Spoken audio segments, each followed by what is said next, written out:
আজকে কেউ কেউ আমাদেরকে বলেন আমরা দলে ছোট, কেউ কেউ বলেন আমরা ভোটে কম পাবো।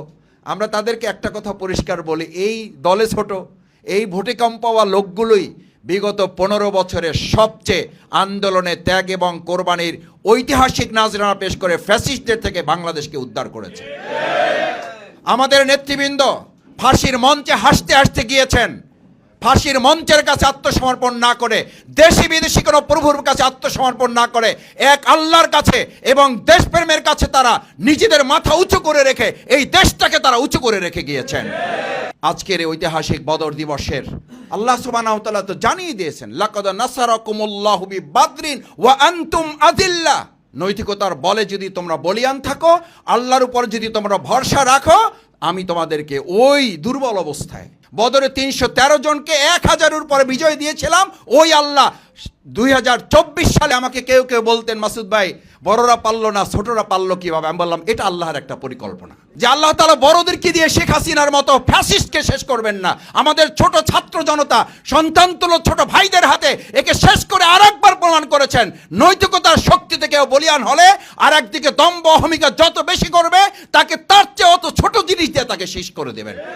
ভবিষ্যতেও যদি কেউ ফ্যাসিস্টদের স্বৈরাচারীর নীতি অবলম্বন করেন, মনে রাখতে হবে এর চেয়ে ছোট জিনিস দিয়ে তাদেরকে শেষ করার ক্ষমতা আল্লাহর আছে।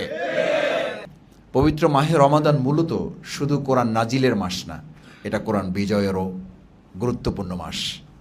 কিন্তু আমাদের জন্য দুর্ভাগ্য হচ্ছে কোনো কোনো ক্ষেত্রে কেউ কেউ কখনো কখনো আমরা এই রমাদানকে শুধুমাত্র কদরের মাস মনে করি, শুধুমাত্র কোরআন নাজিলের মাস মনে করি। কিন্তু এই মাস যে কদরেরও মাস, এই মাস যে বদরেরও মাস, এই চিন্তা, এই দৃষ্টিভঙ্গি আরও আগে মুসলিমরা যদি আমরা ধারণ করতে সক্ষম হতাম, তাহলে আমরা বদরও পেতাম, আমরা মুসলিম উম্মাহ গোটা বিশ্বে মানুষদেরকে, পৃথিবীকে শাসন করে সম্মান এবং মর্যাদার জায়গায় আসীন হতে পারতাম। কিন্তু আমরা যেভাবে কদরকে ধারণ করি, ঠিক একইভাবে কিংবা তার চেয়ে অনেক বেশি করে বদরকে ধারণ করতে না পারার কারণেই কদরের পিছনে যেভাবে ছুটছি, ঠিক একইভাবে মুসলিম উম্মাহ যদি আজকে বদরের পিছনে ছুটতে পারত, যদি আমরা ঠিক একইভাবে কদরের মাধ্যমে রোহবান আল লাইল, আল্লাহর 10-20 সিদ্ধান্ত যেমন আমরা গ্রহণ করেছি, ঠিক একইভাবে বদরের মাধ্যমে সৈনিকগিরির সিদ্ধান্ত যদি আমরা নিতে পারতাম, তাহলে আমরা শুধুমাত্র ব্যক্তিগতভাবে না, দুনিয়ার সামগ্রিকতার বিবেচনায় বিজয়ী জাতি হিসাবে ইতিমধ্যে প্রতিষ্ঠিত হওয়া আমাদের পক্ষে সম্ভব ছিল। সম্মানিত ভাই এবং বন্ধুগণ, সেই জন্য আল্লাহ তাআলা বলেন, কুল জা আল হক, সত্য তো এসে গেছে, আমি তো সত্য তোমাদেরকে দিয়েছি, মহাগ্রন্থ আল কোরআন এসে গেছে, এরপরও তোমরা মানবরচিত মতবাদের পিছনে ছুটছো কেন? কুল জা আল হক ওয়াজাহাক আল বাতিল।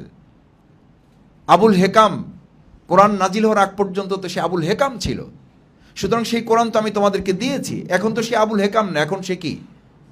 এখন তো আবু জেহেল। এখনও তোমরা আবু জেহেলের পিছনে ছুটবা?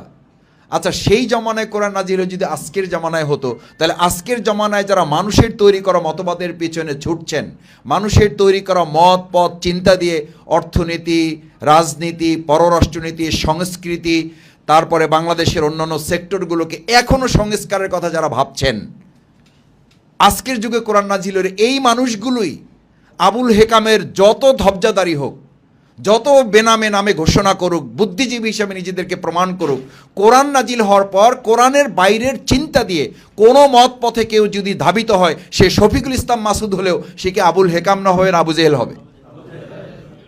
আজকে আমি বাংলাদেশের যখন সংস্কারের এক বিরাট আয়োজন চলছে, এই ডান বাম সামনে পিছনে দেশে দেশের বাইরের সমস্ত বুদ্ধি দিয়েও প্রিয়নবী মুহাম্মদ রাসূলুল্লাহ সাল্লাল্লাহু আলাইহি ওয়াসাল্লামের মতো আর বুদ্ধিজীবী, মুহাম্মদ রাসূলুল্লাহ সাল্লাল্লাহু আলাইহি ওয়াসাল্লামের মতো আর এত বড় পররাষ্ট্রনীতিবিদ, মুহাম্মদ সাল্লাল্লাহু আলাইহি ওয়াসাল্লামের চেয়ে এর চেয়ে আর বড় ঐতিহাসিক, মুহাম্মদ সাল্লাল্লাহু আলাইহি ওয়াসাল্লামের মতো এর চেয়ে আরও বড় কোনো সৈনিক, মুহাম্মদ সাল্লাল্লাহু আলাইহি ওয়াসাল্লামের চেয়ে এর চেয়ে আরও বড় কোনো সাংস্কৃতিবিদ এই পৃথিবী থেকে জন্ম নেবে? কোনো সম্ভাবনা আছে? এটা তো আল্লাহ তাআলা শেষ করে দিয়েছেন। মা কানা মুহাম্মাদুন আবা আহাদিম মির রিজালিকুম ওয়ালাকিন রাসূলুল্লাহি ওয়া খাতামান নবিয়্যিন। এটা তো শেষ করে দিয়েছেন আল্লাহ তাআলা। তার অর্থ হলো এখন এটাই হচ্ছে আমাদের আদর্শ। সম্মানিত ভাই এবং বন্ধুগণ, আমি আপনাদের প্রথমে অনুরোধ করতে চাই, আসুন বাংলাদেশের বর্তমান সংস্কারের যে এই সুন্দর একটা প্রেক্ষাপট আমাদের ছাত্র জনতা জীবন বাজি রেখে তৈরি করে দিয়েছে, মহাগ্রন্থ আল কোরআনের নির্দেশনাকে সামনে রেখে সংস্কার না করে অন্য যে কোনো মত পথ দিয়ে সংস্কার করে প্রকৃত সংস্কার বাংলাদেশে আর কখনোই দেখা যাবে না। সেই জায়গাটা আমাদেরকে আজকে ধারণ করতে হবে। আমি দ্বিতীয় যে কথাটি আপনাদের সামনে বলতে চাই, আল্লাহ সুবহানাহু ওয়া তাআলা কোরআনে ঘোষণা করলেন, লাকাদ নাসারাকুমুল্লাহু বিবাদরিন ওয়া আনতুম আযিল্লা। আজকে কেউ কেউ আমাদেরকে বলেন আমরা দলে ছোট, কেউ কেউ বলেন আমরা ভোটে কম পাবো। আমরা তাদেরকে একটা কথা পরিষ্কার বলি, এই দলে ছোট, এই ভোটে কম পাওয়া লোকগুলোই বিগত 15 বছরের সবচেয়ে আন্দোলনে ত্যাগ এবং কোরবানির ঐতিহাসিক নাজরানা পেশ করে ফ্যাসিস্টদের থেকে বাংলাদেশকে উদ্ধার করেছে। আমাদের নেতৃবৃন্দ ফাঁসির মঞ্চে হাসতে হাসতে গিয়েছেন, ফাঁসির মঞ্চের কাছে আত্মসমর্পণ না করে, দেশি বিদেশি কোনো প্রভুর কাছে আত্মসমর্পণ না করে এক আল্লাহর কাছে এবং দেশপ্রেমের কাছে তারা নিজেদের মাথা উঁচু করে রেখে এই দেশটাকে তারা উঁচু করে রেখে গিয়েছেন। আমাদেরকে কেউ ভোটের ভয় দেখাবেন না, আমাদেরকে দল হিসাবে আমাদেরকে কেউ কটাক্ষ করলে এই জাতির কাঠগড়ায় তাদেরকে দাঁড়াতে হবে। বাংলাদেশ জামাত ইসলামী ঐতিহাসিক এক দায়বদ্ধতা নিয়ে এই বাংলাদেশের মানুষের দেশপ্রেমের চেতনাকে ধারণ করে আমরা আমাদের কার্যক্রমগুলো সম্পন্ন করে যাচ্ছি। আজকে নতুন করে হঠাৎ আবার শোনা যাচ্ছে বাংলাদেশে এখন জঙ্গি তকমা তোলা হচ্ছে। এই জঙ্গি তকমা তো তুলেছিল ফ্যাসিস্ট এবং তাদের দোসররা। তারা ছিল সবচেয়ে বড় জঙ্গি যারা জঙ্গি তকমা তুলে আয়নাঘরকে জায়েজ করেছিল। এই জঙ্গি তকমা তুলে খুন গুম রিমান্ডকে তারা জায়েজ করেছিল। আজকে নতুন করে একই জঙ্গি তকমা তুলে আবার বাংলাদেশকে সেই 15 বছরের অন্ধকারের যুগে ফিরে নেওয়ার ষড়যন্ত্রের অংশ হিসাবেই তারা এই কাজগুলো করছে।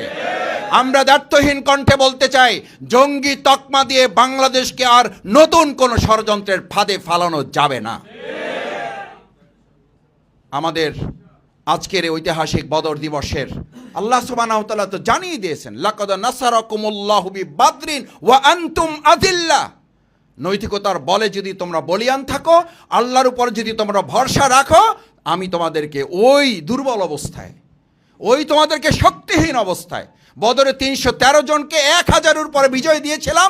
ওই আল্লাহ 2024 সালের সমস্ত মেকানিজমে গোটা পৃথিবীকে ধারণ করে যারা মনে করেছিল 41 সাল না তারা যতদিন বেঁচে থাকবে, এটা তারা অহংকার করে বলেছিল না? বলে নাই। এই অহংকারী জাতিকে আল্লাহ তাআলা, আমি একথাও বহুবার বলেছি, এই বদরের শিক্ষায় মুআজ মুআব্বাস রাদিয়াল্লাহু তাআলা আনহুর মতো আমাদের ছোট্ট সাহাবীদেরকে দিয়ে শেষ করেছে আবু জেহেলের মতো সবচেয়ে বড় বদমাইশটাকে, সবচেয়ে বড় ইসলাম বিরোধী শক্তিটাকে। আমাকে কেউ কেউ বলতেন, মাসুদ ভাই বড়রা পারলো না, ছোটরা পারলো কিভাবে? আমি বললাম এটা আল্লাহর একটা পরিকল্পনা, যে আল্লাহ তাআলা বড়দেরকে দিয়ে শেখ হাসিনার মতো ফ্যাসিস্টকে শেষ করবেন না। আমাদের ছোট ছাত্র জনতা সন্তানতুল্য ছোট ভাইদের হাতে একে শেষ করে আরেকবার প্রমাণ করেছেন, নৈতিকতার শক্তিতে কেউ বলিয়ান হলে আর একদিকে দম্ভ অহমিকা যত বেশি করবে, তাকে তার চেয়ে অত ছোট জিনিস দিয়ে তাকে শেষ করে দেবেন। ভবিষ্যতেও যদি কেউ ফ্যাসিস্টদের স্বৈরাচারীর নীতি অবলম্বন করেন, মনে রাখতে হবে এর চেয়ে ছোট জিনিস দিয়ে তাদেরকে শেষ করার ক্ষমতা আল্লাহর আছে। আল্লাহ তো মানুষে ব্যবহার করে নেই, পুরো একটা মশাও তো ব্যবহার করে নেই, পুরো একটা মশাও তো ব্যবহার করে নেই। কি মশা ব্যবহার করেছে? সেই ল্যাংরা মশা। আর সেই ল্যাংরা মশার মালিক আছে না নাই? আসুন ভাই এবং বন্ধুগণ, সেই ল্যাংরা মশার মালিক যিনি, তার কাছে যদি ঐতিহাসিক বদরে আমরা নিজেদেরকে সুপর্দ করতে পারি, এই বাংলাদেশ নৈতিকতার বলে, মানবিকতার বলে বলিয়ান হবে বাংলাদেশ জামাত ইসলামী। ঐতিহাসিক বদর দিবসকে সামনে রেখে সেরকম একটা মানবিক বাংলাদেশ আমরা গঠন করতে চাই। সেই মানবিক বাংলাদেশ বিনির্মাণে ঐতিহাসিক এই বদর থেকে জাতীয় ঐক্য বিনির্মাণেরও শিক্ষা মহান আল্লাহ তাআলা আমাদের সামনে উপস্থাপন করেছেন। রাসূল করিম সাল্লাল্লাহু আলাইহি ওয়াসাল্লাম, আনসার এবং মুহাজিরদের এক দীর্ঘ বিরোধ সামনে ছিল, বিবাদ তাদের মধ্যে সামনে ছিল। আনসার এবং মুহাজিরদের কথা বলে একে অপরকে তারা লাগিয়ে দিত কাফির মুশরিকরা। আজকের জামানায় দেখা যায় ফ্যাসিস্ট সরকাররা, স্বৈরাচাররা, খুনিরা, ধর্ষকরা জামাত ইসলামী এবং সাধারণ জনগণের মধ্যে যেই কথা বলে ব্যবধান তৈরি করত, আজকেও আমরা অত্যন্ত বিস্ময়ের সাথে লক্ষ্য করছি একইভাবে সরকারের বাইরে থেকে কেউ কেউ নতুন করে সেই পুরানো মদ বোতল বিক্রি করে জামাত ইসলামীকে বিতর্ক করার চেষ্টা করছেন।